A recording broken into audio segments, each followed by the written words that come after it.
Fenomena kemiskinan dan kesenjangan sosial dewasa ini terus menjadi sorotan publik dan pemerintah, sebab permasalahan ini menjadi permasalahan yang melekat pada perkotaan. Tidak sedikit orang yang gagal mengelola kehidupan akibat kondisi kemiskinan ini.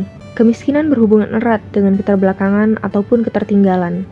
Menurut Badan Pusat Statistik, jumlah penduduk miskin tercatat sebanyak 25,14 juta jiwa pada tahun 2019, yang kemudian jumlahnya naik menjadi 26,42 juta jiwa pada tahun 2021.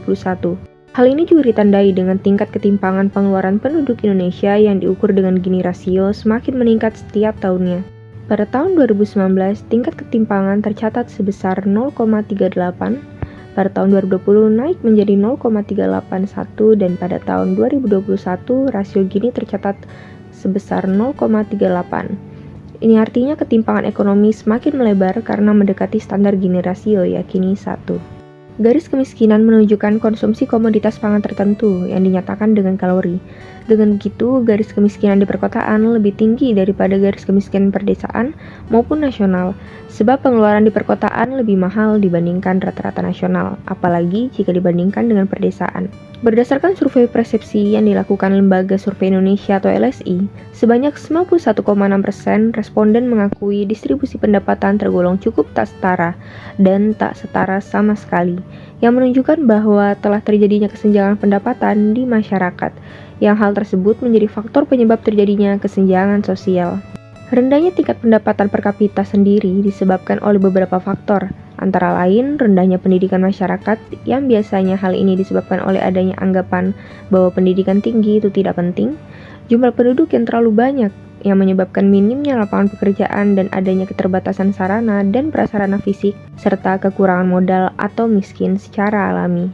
Selain itu, adanya pengaruh kesehatan masyarakat yang menyebabkan produktivitas tenaga kerja yang rendah akan berkaitan dengan kurangnya kemampuan dalam penggunaan teknologi hingga etos kerja dan motivasi yang rendah, sehingga akan berlanjut mempengaruhi tingkat upaya rendah dan terjadinya distribusi pendapatan yang timpang.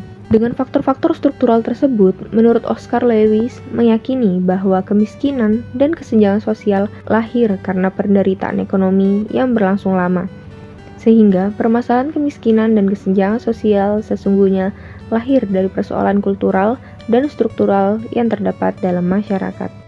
Menurut Lembaga Riset Semeru tahun 2015, 40% anak yang lahir dari keluarga miskin akan tetap miskin saat dewasa, di mana pendapatan anak-anak miskin itu 87% lebih kecil daripada mereka yang lahir dari keluarga kaya. Sehingga mereka yang lahir dari keluarga miskin akan susah keluar dari jurang kemiskinan karena adanya kemiskinan struktural dalam kehidupan masyarakat Indonesia tersebut. Adapun kemiskinan kultural adalah kemiskinan yang terbentuk karena kebiasaan masyarakat yang sudah menjadi budaya, baik itu dari nilai-nilai yang diusung, pemikiran, maupun cara kerja seperti masyarakat yang malas, etos kerja yang rendah, mudah menyerah pada nasib, masyarakat yang konsumtif berlebihan, bergantungnya masyarakat pada bantuan sosial, hingga budaya masyarakat pemegang wewenang kebijakan yang suka korupsi, kolusi, dan nepotisme. Namun demikian, persoalan mengenai kemiskinan tidak hanya dapat bisa difokuskan pada satu faktor saja, seperti kebudayaan masyarakat yang enggan untuk mengalami perubahan misalnya, melainkan ada beberapa dimensi lain yang melatar belakangi kemiskinan dan kesenjangan sosial dalam masyarakat, seperti tingkat upaya rendah, kesempatan kerja yang kurang, perbedaan kualitas sumber daya alam yang masih rendah pada masing-masing daerah, hingga sejarah kolonialisme Indonesia, di mana masyarakat yang tidak memiliki modal akan selalu tertindas, sehingga mereka tidak bisa keluar dari kemelaratan. Adapun dampak kemiskinan dan kesenjangan sosial meliputi masyarakat menengah yang rentan miskin akan mudah jatuh ke bawah garis kemiskinan ketika adanya faktor yang tak terduga seperti pandemi COVID-19 yang dapat dilihat dengan angka pengangguran yang meningkat saat adanya pandemi, di mana pengangguran usia 20-24 tahun pada bulan Februari 2021 mencapai 17,66%, yang sebelumnya di tahun 2020 sebesar 14,3%. Dan usia 25-29 tahun pada bulan Februari 2021 mencapai 4,94%, yang sebelumnya di tahun 2020 mencapai 3,26%. Dampak selanjutnya yakini gizi dan imunisasi pada anak-anak miskin tidak didapatkan secara lengkap, sehingga akan mempengaruhi pertumbuhan anak dan cenderung akan meningkatkan jumlah anak dengan kondisi stunting.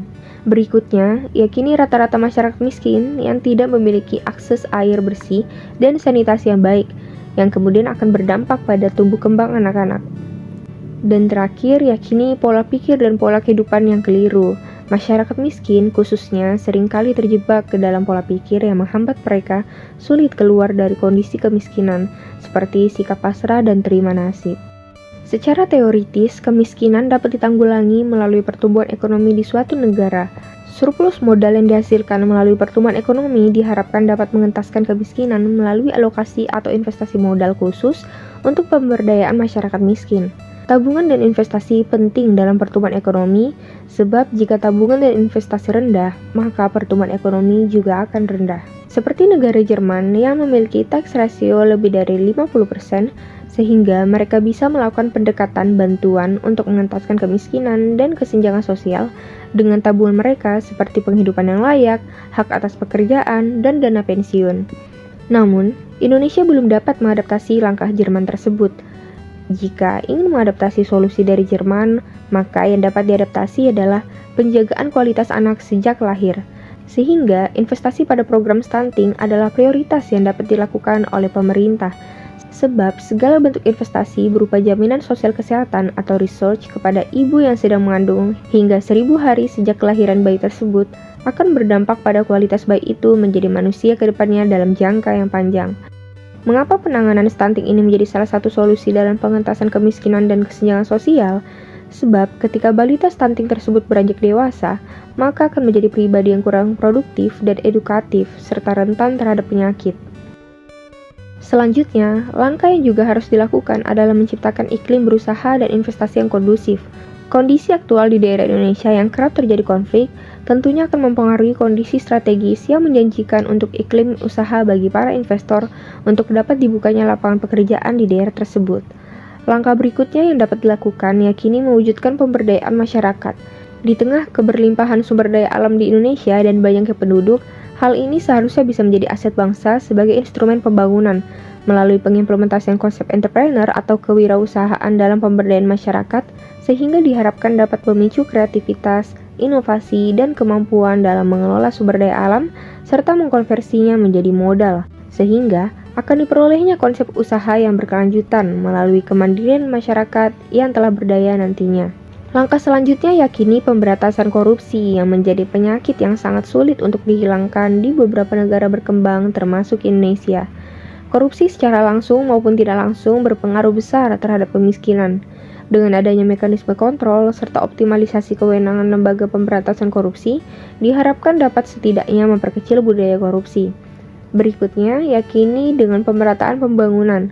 Pembangunan yang cenderung terpusat di daerah atau kawasan tertentu cenderung mematikan potensi-potensi ekonomi yang tidak terlihat di kawasan lain, sehingga sudah saatnya kebijakan pembangunan tidak lagi terpusat atau terkonsentrasi di kawasan tertentu.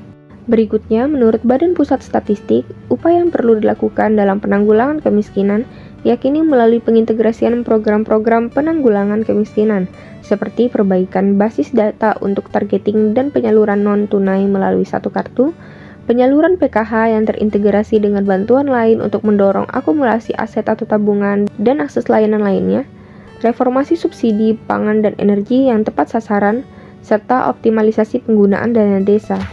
Pengintegrasian program-program tersebut dapat terselenggara melalui pendekatan pemanfaatan iptek, juga sinergi antara pemerintah pusat dan pemerintah daerah.